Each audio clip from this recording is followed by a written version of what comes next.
Hi ಅಲ್ಲಿದು Tuesday mini blog ಆಗಿರುತ್ತೆ. ನನ್ನ ತಂಗಿ ಊರಿಂದ ಬರ್ತಾ ಇದ್ಲು, ಹಾಗಾಗಿ ಅವಳಿಗೆ ಅಂತ ಹೇಳಿ ಸ್ಪೆಷಲಾಗಿ ರೆಸಿಪೀಸ್ ಮಾಡೋಣ ಅಂತ ಹೇಳಿ ಕಬಾಬ್ನ ರೆಡಿ ಮಾಡ್ಕೊತಾ ಇದ್ದೀನಿ. ಹಾಗೆ ಅಮ್ಮ ಮಟನ್ ಕೊಟ್ಟು ಕಳಿಸಿದ್ರು, ಹಾಗೆ ಅವಳಿಗೆ ಮಟನ್ ಸಾಂಬಾರನ್ನು ಮಾಡಿಬಿಡೋಣ ಅಂತ ಹೇಳಿ ಎಲ್ಲ ರೆಡಿ ಮಾಡಿಕೊಂಡೆ. ಅಷ್ಟರಲ್ಲಿ ಅವರಪ್ಪ ಕೂಡ ಬಂದರು. ನನ್ನ ಮಗಳಿಗೆ ಅವರಪ್ಪ ಅಂದರೆ ತುಂಬಾ ಇಷ್ಟ. ಎಷ್ಟೇ ನಾವು ಚೆನ್ನಾಗಿ ನೋಡಿಕೊಂಡ್ರು ಹೆಣ್ಮಕ್ಳಿಗಂತೂ ಅವರಪ್ಪನೇ ಇಷ್ಟ ಆಗೋದು. ಹಾಗೆ ಈಗ ನಾನು ಮಟನ್ ಸಾಂಬಾರು ಮಾಡ್ಕೊಬಿಡೋಣ ಅಂತ ಹೇಳಿ ರೆಡಿ ಮಾಡ್ಕೊತಾ ಇದ್ದೀನಿ. ಅಷ್ಟರಲ್ಲಿ ನಮ್ಮ ತಂಗಿ ಕೂಡ ಬಂದರು ಊರಿಂದ.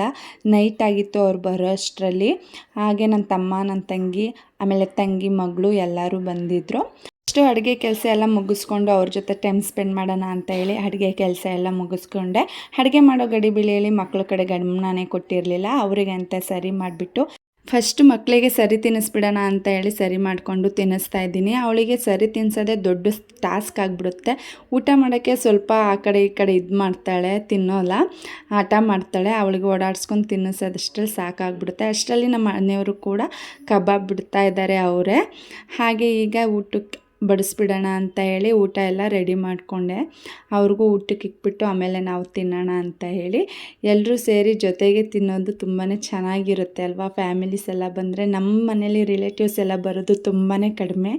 ಹಾಗಾಗಿ ನನಗೆ ಇವತ್ತು ತುಂಬಾ ಖುಷಿ ಆಯಿತು. ಪೂರ್ತಿ ಬ್ಲಾಗ್ ಅಪ್ಲೋಡ್ ಆಗಿದೆ, ಪ್ಲೀಸ್ ಚೆಕ್ ಮಾಡಿ ಟೈಮ್ ಇದ್ದರೆ. Thank you.